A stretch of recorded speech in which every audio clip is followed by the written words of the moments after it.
Abençoe-nos, Jesus, o nosso bom e amado Mestre. Envolvidos pela melodia, pela música maravilhosa que toca os nossos corações, nós viemos aqui nessa tarde cheio de alegria para trazer algumas reflexões que têm voejado por nossa mente nos estudos da área terapêutica, nos estudos de Kardec, que temos feito diariamente, e algumas reflexões enquanto homem nesta encarnação, enquanto pai. Reflexões que nós queremos dividir para que dessa divisão surjam tanto outras boas reflexões.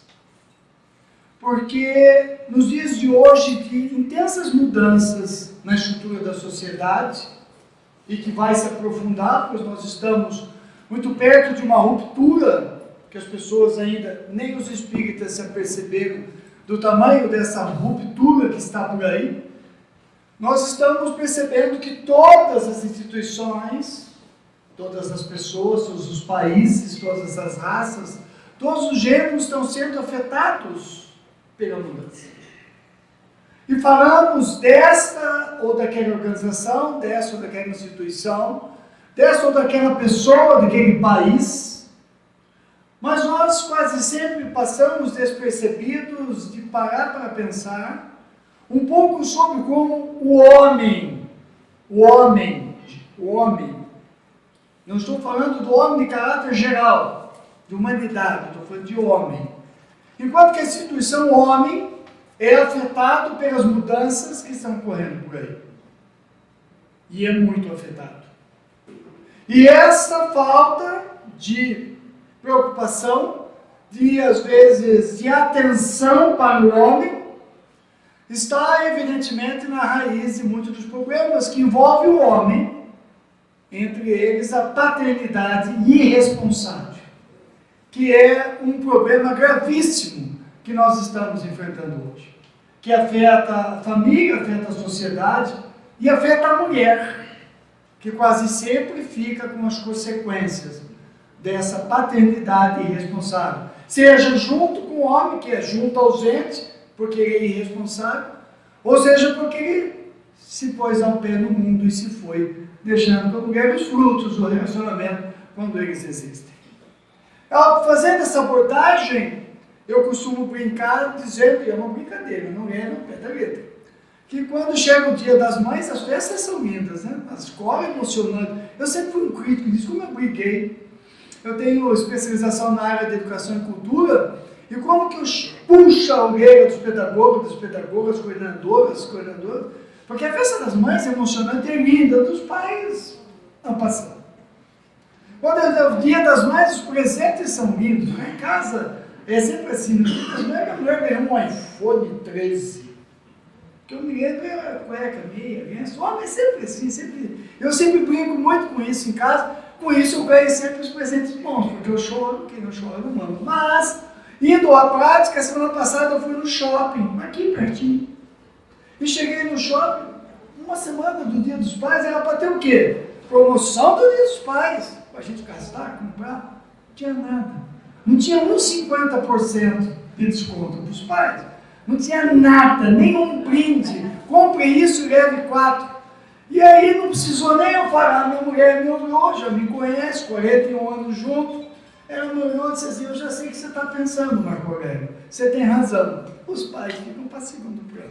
É evidente que é uma brincadeira que eu faço, mas que de certa forma expressa uma certa despreocupação com essa instituição homem. Ele tem que ser, ele tem que amar, tem que chorar, então... Mas ele não é trabalhado na sua emoção, não é dado a ele um espaço para que ele se emocione, que ele busque. E por que isso acontece? Porque, como nós estamos vendo hoje, um dos motivos é o materialismo. Toda vez quase que eu venho aqui, eu cito essa questão, porque nós precisamos falar disso que está acontecendo. Porque o materialismo vem há muitos anos comendo um mingau pelas beiradas, como se diz por aí. E ele está agora no seu ponto maior, de roubar aquilo que nós temos de mais importante. E ele ataca o quê? Ele ataca a família. Ele ataca a instituição família, ele defende o aborto, ele defende tudo que é de ruim, tudo aquilo que desmonta a estrutura de paz, o materialismo está por trás. Ele estimula as drogas baseado no quê? No consumo, no alcoolismo. Depois ele larga a pessoa para a depressão, para o suicídio, para todo o resto. Isso aí é o problema dos médicos, dos terapeutas, dos centros espíritas, das igrejas. Aí agora eu quero mais que você fique com depressão, que você vá para o alcoolismo, que você use droga. Baseado no quê? A uma vida só.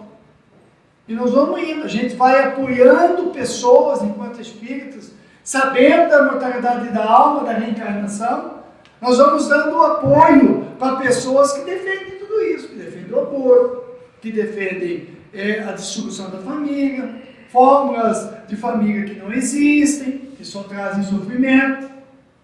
E nós vamos apoiando. Há uma vida só, vou aproveitar tudo. Vou beber todas. Não é assim? Vou sair com todas. Não é assim? Eu vou para a parada, eu vou ficar até não dar mais. E tudo vai em nome que dou. Preciso aproveitar a vida. E isso vai sendo descarregado diariamente por todos os meios.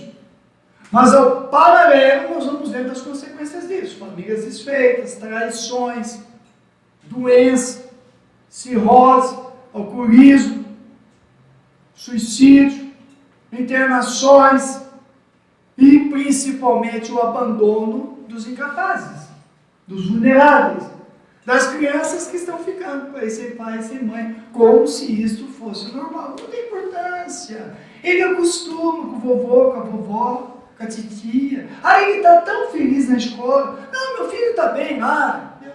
Não deu certo, eu saí com a outra aqui, com o outro ali.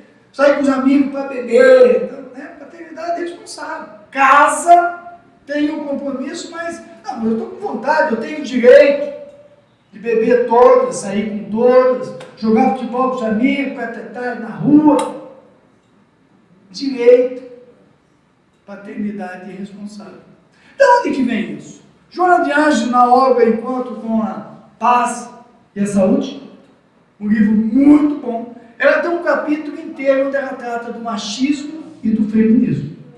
Um não anda sem o outro, e o outro não anda sem um. Então esse discursinho por aí, que o feminismo é para derrubar os homens, isso aí é bobagem. O João de Ângeles diz, um não anda sem o outro, e o outro não anda sem um.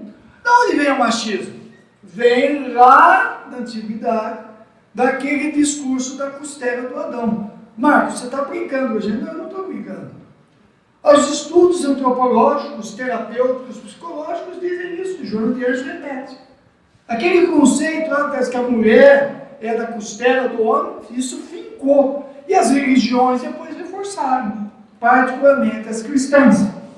Isso foi reforçado depois por Moisés, que para atender um povo ignorante, como está no Evangelho segundo o Espiritismo, acaba por reforçar essa condição do homem acima da mulher. E o homem aproveitou.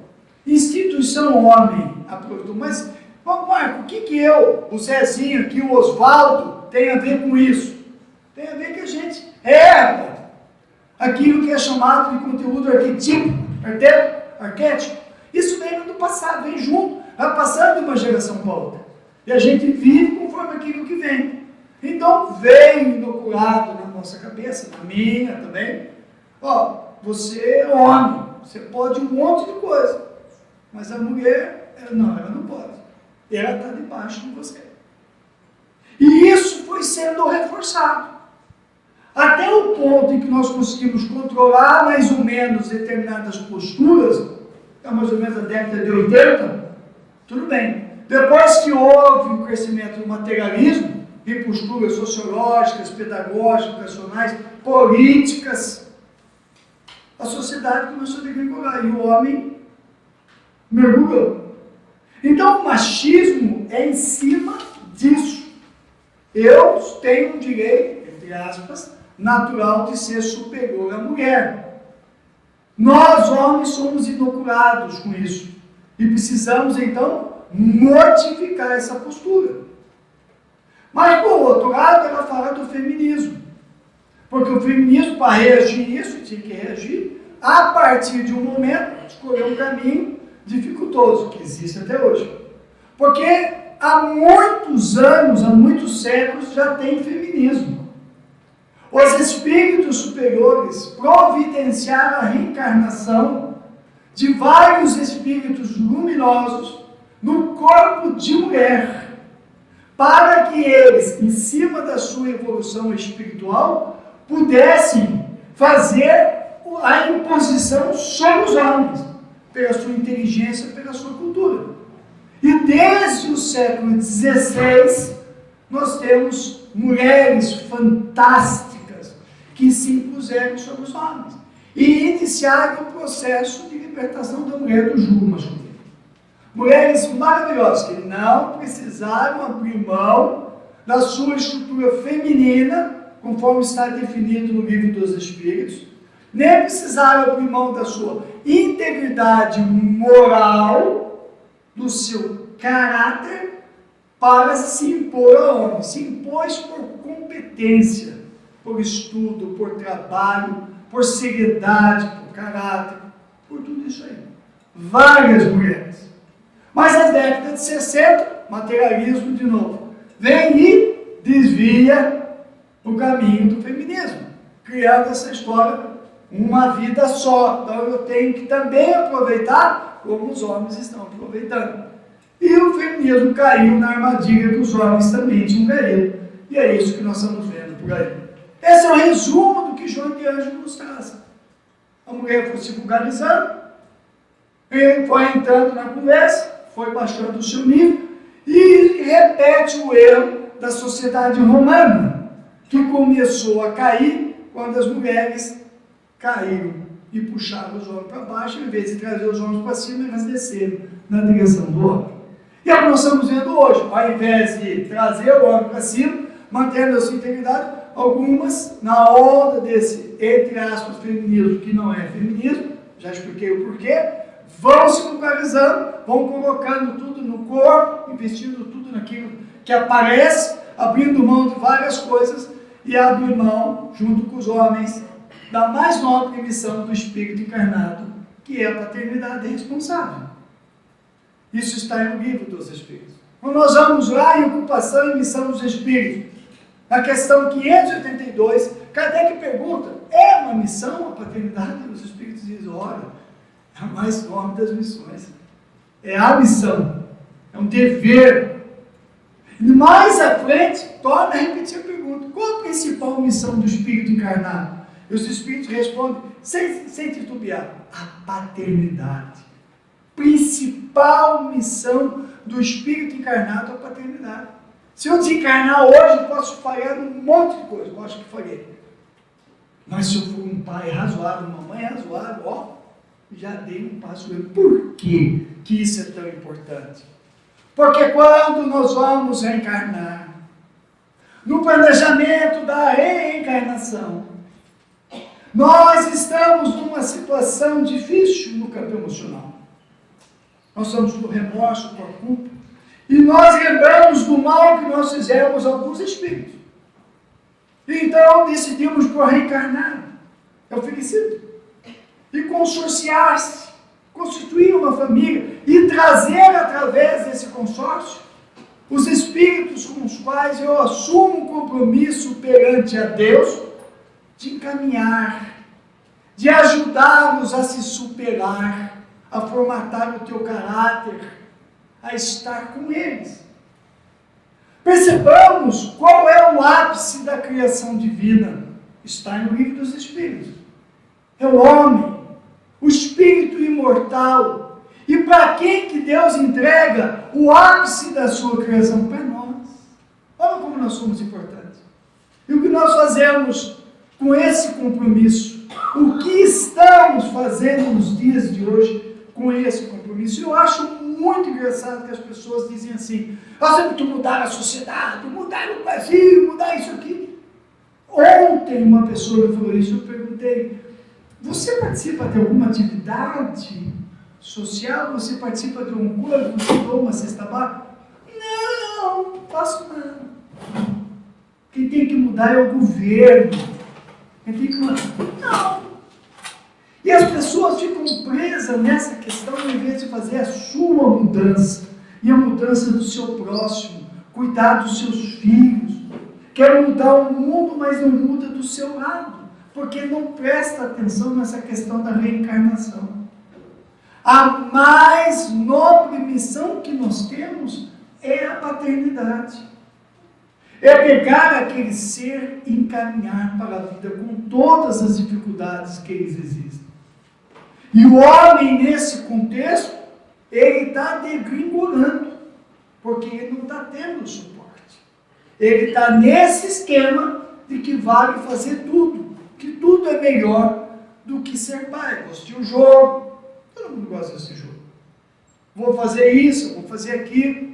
Não está ausente na cabeça. E nesse processo, por não entender essa questão, os inimigos do Cristo, neste momento da transição, vão se aproveitando desses descuidos para estabelecer os processos obsessivos. As ligações espirituais, particularmente, mais nos homens do que nas mulheres, mas em ambos, as ligações espirituais do passado que levam à destruição dos casamentos e dos relacionamentos. Lógico que é mais fácil, muito mais atende a sensação da matéria. Eu tenho um casinho ali, uma moça bonita, um jovem, ou a mulher tem um rapazinho mais jovem, mais bonito. Ambos esquecem que os dois vão envelhecer. Uma outra coisa que eu costumo sempre dizer, aplicando a mim, é que a princesa que eu ia buscar no portão da casa, ela fica uma buchinha feinha, tadinha, ela vai envelhecendo, né? Vai perdendo. E o príncipe cheiroso, bonito, que chegava lá, que era eu, né? Todo bonitão, um sapão feio, velho. O tempo passa. Mas o que fica de nós dois é o que a gente construiu ao longo dos anos. E o que nós construímos ao longo dos anos? Que a gente olha e o coração chora quando as lágrimas houverem, os filhos. Você chegar ao final da vida e olhar para trás e olhar os seus filhos crescendo forte, estão juntos, e eles sendo a sua profissão, se consorciando, namorando as vitórias, não tem preço que pague. Não tem paz maior do que essa, de ver os filhos fruto desse relacionamento, dessa entrega. Nós esquecemos que quando a gente sai do corpo, a gente sai só com a consciência. A cervejada, o futebol, a mulherada, as festas, as baladas, os amigos, que não são amigos, entre aspas, fica. Mas os momentos com os filhos, o caminhar com eles, não é a preço que pague. Como é lindo olhar a mãe. Não tem coisa mais linda do que a relação da mãe com os filhos. Eu chegava em casa à noite, eu tenho 3 filhos, todos adultos. Eu chegava em casa à noite e via aqueles patinhos, até hoje. Eu chamo do P1, P2, P3, os 3 patinhos. Com a pata choca, tudo embaixo, com a mãe na cama, aquela festa. Tinha espaço para mim, né? O burro vai lá para o passado. Que coisa linda, aqueles patinhos tudo junto com ela. E ela, porque só ela sabe fazer isso. A mãe é calma. Por isso que os estudos recentes na área terapêutica confirmam que os espíritos disseram, e o espírito Emmanuel diz na obra Emmanuel, psicografado por Chico Xavier, até os 7 anos, a mãe consola. É o bebê dela. Ela conforma. Ela tira do útero e ela vai preparando o caráter, as correções, chãozinho de orelha, tomadinha, o banho limpinho, cheiroso, arrumadinho, tudo certinho. homem não sabe fazer isso. E aos 7 anos ele começa a passar para o pai. Uma coisa normal. E o pai vai, psicologicamente, assumindo. E dos 14 para diante, quem empurra é o pai. O pai pega e empurra o rapaz, o cara.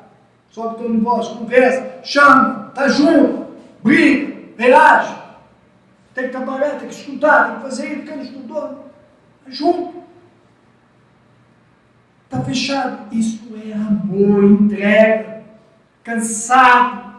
Quantos pais que nós vimos na história, que nós conhecemos no nosso relacionamento, talvez o meu pai, o pai de alguns que estão aqui, cansados, exauridos e trabalhando sem cessar para dar para os filhos o necessário e às vezes até o a mais. Ou escondendo os seus conflitos íntimos, porque pai não tem direito de ter conflito íntimo. Onde nós vamos parar com isso? O herói que não cai. Eu sempre resisti muito a isso. Eu não posso chorar, não posso ter conflito. Eu não posso, não dá o direito de eu ter um conflito, de eu ir ao terapeuta. Eu sou um homem de ferro, de aço, e o homem cai. Porque a sociedade cobra dele. Não olha para ele como um espírito imortal, encarnado dessa feita num corpo, de manifestação masculina, mas que é um espírito imortal. Tem sentimento, tem passado, tem emoção. Quantos pais guardaram dentro as angústias, as amarguras? Hoje de manhã, fazendo atividade física que faço diariamente, estava correndo, e hoje eu resolvi correr sem música. E eu ia correr porque eu estava pensando na palestra. E eu, boa parte, eu lembrei do meu pai, que desencarnou com 90 anos, muitos anos. E eu lembrei de uma fase do meu pai que os meus irmãos, eu sou caçula de 5, os meus irmãos mais velhos nenhum enxergou, e eu enxerguei que meu pai estava em depressão.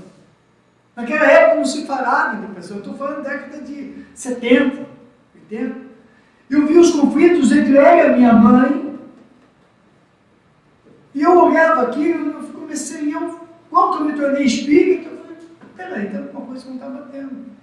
E comecei a olhar, os anos foram passando, e eu vi, cara, como é que esse homem aguentou sair de uma situação que saiu da infância abandonada para criar 5 filhos, dando a eles tudo o que precisavam para seguir para a vida. Com uma companheira com alguns problemas sérios que minha mãe tinha, e aguentou no tranco. Quer dizer, eu nunca vi esse homem reclamar, vir acordar de manhã, 5h30, e trabalhar até 11 horas da noite. Nunca disse, não, vamos lá, que você está precisando. Então eu olhava para trás, e hoje eu lembrei disso tudo. Das vezes que eu vi ele cabisbaixo, e me lembrei dele, quando em 2010 eu parti por um período para morar fora do país. Eu fui morar na China, a trabalho, e ele estava muito doente. E eu fui visitá-lo antes de ir para o aeroporto para embarcar para Pequim. E quando eu comecei, estava com problema, estava com feridas na perna. Meu pai, deixa o que eu faço a ferida. Eu peguei a bacia, coloquei os remédios e fui fazer a limpeza das feridas. E enquanto eu limpava, eu percebi que ele chorava convulsivamente. E ele falou para mim, meu filho, você não vai me ver mais no corpo quando você voltar. Eu ia para a China, eu não ia. China, Brasil é 38 horas de voo, com conexões. Meu pai, não vamos pensar nisso, não fala nisso. Ele, não, meu filho, eu preciso falar o que eu vou te falar. E ele falou coisas para mim que me levaram a entender o valor da paternidade. Ele me falou coisas que ele nunca falou na vida dele. E eu perguntei para ele: pai, por que o senhor nunca falou isso? Eu já tinha 46, 48, quase 50 anos na época. 50, 51. E ele me disse: filho, nunca tive tempo, espaço. Nunca tive espaço. Eu sou de uma geração que a gente não tem emoção. Não se esqueça que eu fui para a guerra. Fui para a Segunda Guerra. Eu sou um homem desse tempo. Não seja que nem eu, meu filho. Continue cuidando dos seus filhos. Ame-os. Fique com eles. Dê atenção a eles. Quantas vezes eu podia estar com a sua mãe? Quantas vezes eu podia ter estado do lado da sua mãe e estava nesse negócio de futebol, política, amigo. Podia estar com vocês. E ele me falou uma frase que eu nunca mais esqueci. Filho, o mais importante não é o homem estar à frente, atrás, acima ou abaixo da mulher. É estar do lado, caminhando com ela, cuidando dos filhos.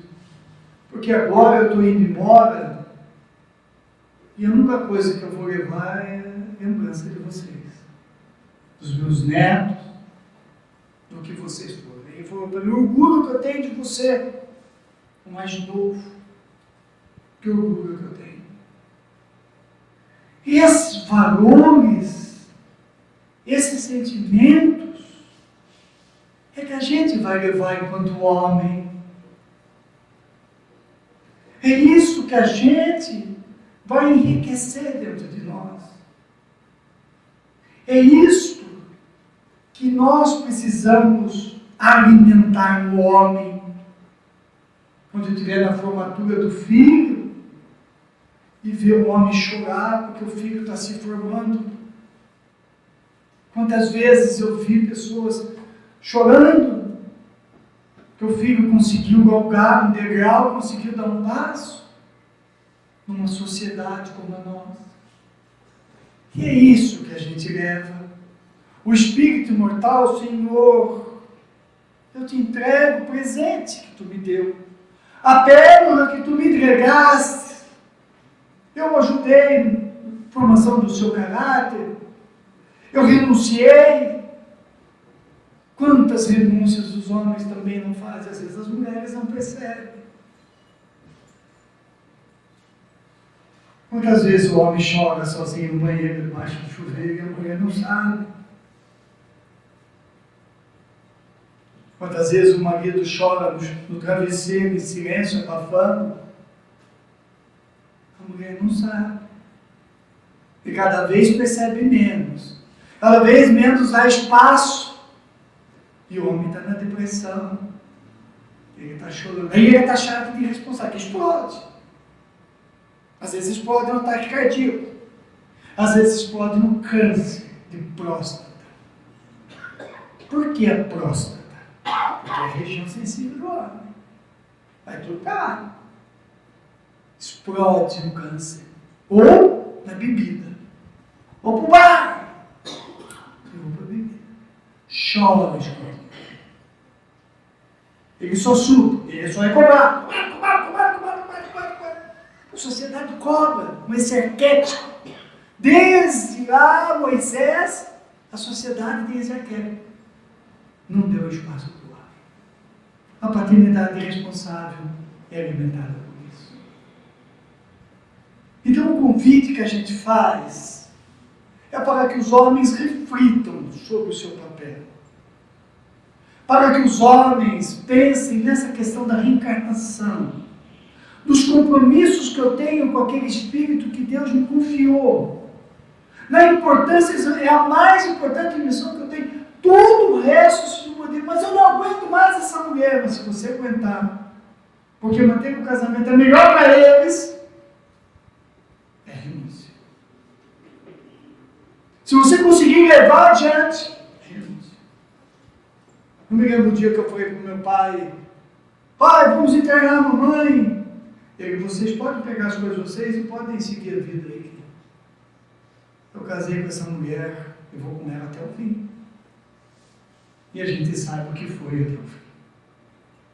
Quantas pessoas fazendo isso? É um ato de amor pelos filhos, por todos, um exemplo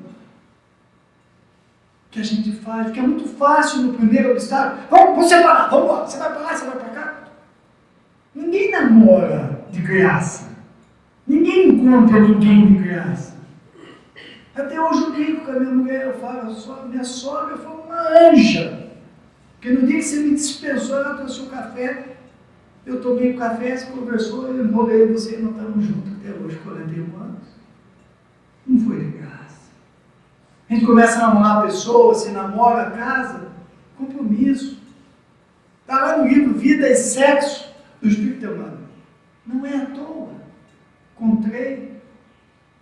Então nós vamos pensando em todas essas reflexões acerca da seriedade do que são esses papéis de pai e de mãe. Que nós temos refletido muito. Quantidade de mulheres que estão retardando a gravidez, retardando. E já há as pesquisas publicadas há um mês no jornal Folha de São Paulo, dizendo que as mulheres não estão conseguindo engravidar. Por quê? Estresse. A vida corrida, trabalhar, tem que ser isso, tem que ser aquilo, tem que ser bonita, eu tenho que passar horas naquilo ali, eu tenho que ir na academia, eu tenho que, não sei o quê, eu tenho que concorrer, eu tenho que fazer aquilo. Estresse. Mesmo com o óvulo disseminado. Caiu os óvulos. A mulher chega aos 41, 42, vai tirar o óvulo para guardar, para congelar, já tem uma merrequinha. Aos 37, 38 anos, tem uma pesquisa que se tiver algum médico que sabe o que eu estou falando. Está diminuindo o número de óvulos. Porque nós vamos empurrando da mais nobre da missão do Espírito. Nós estamos empurrando para frente, deixando de lado. Os filhos são as pérolas que Deus nos concedeu para que nós possamos levar adiante. Então, reflitamos essa questão. Pensemos na nossa postura enquanto pais. Não é só o ato sexual, aquele momento íntimo entre o casal. Aquilo não é só aquilo. Se teve decorrência daquilo, há um espírito que reencarnou porque tinha um porquê. Tem a responsabilidade de conduzir esse espírito adiante, crescer com ele, ver ele se desenvolver, corrigir. Participe. Quantos pais estão chegando no plano espiritual? Recentemente tivemos uma manifestação de 2 que ficaram escondendo o dinheiro que tinham, vai ficar guardando, né? E depois vai embora, fica tudo aí, perdendo dinheiro para a justiça, pagando advogado para fazer um monte de coisa. Você não podia ter dividido em vida, entrega logo isso, passa isso, se livra e fica fazendo, não, sou dinheiro para isso, dinheiro para aquilo, vai guardando milhões, casa, terreno, apartamento. Os filhos precisam do dinheiro agora, para comprar um apartamento, para morar bem, para morar com dignidade, para poder estudar, crescer profissionalmente, os netos ganhando sabe com isso, e fica guardando, eu vou te deixar uma herança. Para quê? Sendo que o Espírito Humberto de Campos diz, prepara para partir, meu amigo. Todo dia você prepara para morrer, para partir. O Espiritismo nos mostra isso. E fica aqui munhecado, segurando. E aí quando desencarna, está enterrado até o pescoço com as coisas na mão. Viu? Fica preso no dinheiro no banco, no investimento, no monte de casa, terreno, não sei por quê. Para quê? Se podia distribuir para os filhos, passa para eles, aqui ó, vai fazer isso aqui. Tem coisa mais gostosa de pegar os filhos e ir lá, deixa aqui que eu pago, isso aqui, vai lá cuidar da tua vida, deixa aqui, isso aqui. Tá. A gente vai chegando numa idade que as coisas, o valor diminui. Vem cá, minha filha, vem aqui, meu filho, o que você está precisando? Deixa que eu... Chega por trás o pai, como aquela sombra, chega por trás, deixa que eu pago, já está pago, está resolvido, vai lá, cuidar da tua vida. Porque... Por que fazer isso?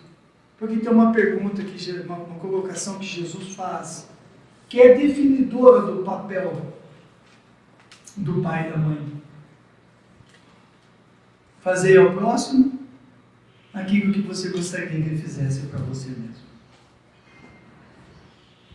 Eu gostaria de ser tratado como eu fui tratado pelos meus pais. Eu gostaria de estar no plano espiritual esperando para reencarnar depois de você ter assumido o compromisso comigo e você, por vaidade, por comodismo, não me oferece a oportunidade de voltar? Eu cheio de remorso, de culpa, eu cheio de luta interna, e você gostaria de ser tratado assim? Ah, mas o meu pai me tratou assim. Então muda a roda. Muda a roda. O mundo muda quando a gente muda de atitude mental. Faça exatamente diferente. Eu brinco muito em casa.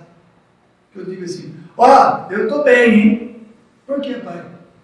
Pô, a próxima encarnação eu vou ter um pai show de bola. Você que nem eu. Eu estou tranquilo, estou feliz da vida. Porque é isso que a gente vai levar. A mais nobre das missões do Espírito encarnado, a paternidade.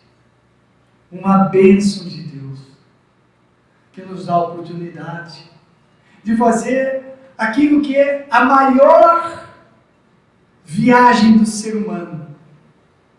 Olha que definição. A maior viagem do ser humano, a paternidade. Nada nos ensina mais como a paternidade. Nada nos faz crescer mais como pessoa do que o ato de ser pai e de ser mãe. E devotar a sua vida para aqueles eventos que vão fazer uma sociedade melhor do que a nossa geração fez. Desde que eu tenha investido naqueles que me foram confiados. Então, o pai que já partiu, ore por ele. Vibre por ele, esqueça tudo. Não carregue no ombro a mágoa, o remorso, o sentimento, a culpa, aquilo tudo que ficou, as brigas, deixa para lá. Ore por ele. Hoje ele já sabe onde ele errou. Onde ele já sabe onde ele poderia ter feito certo ou melhor. Mas perdoe-o porque ele, naquele momento ele não viu. Ele não teve condições de fazer. Então eu, como espírita, já sabendo disso tudo, Pai, hoje é dia dos pais na Terra. Eu quero te dizer que a gente teve alguns desencontros, Pai. Eu quero te dizer que algumas vezes a gente se chocou, você não foi legal comigo. Quantas vezes eu não fui, talvez aquilo que você esperava, Pai, mas me dê o seu perdão, a sua bênção. Eu te perdoo, Pai. E aqueles que os pais estão encarnados, vai lá. Ah, mas eu briguei com ele. Ele falou, vai lá. Abraça. Ele está guardando isso. Ele está esperando. Ele não tem problema, porque é óbvio, o homem é fechado. Como diz o gaúcho, mais grosso que o dedão destruncado. Mas ele, por dentro ele está chorando.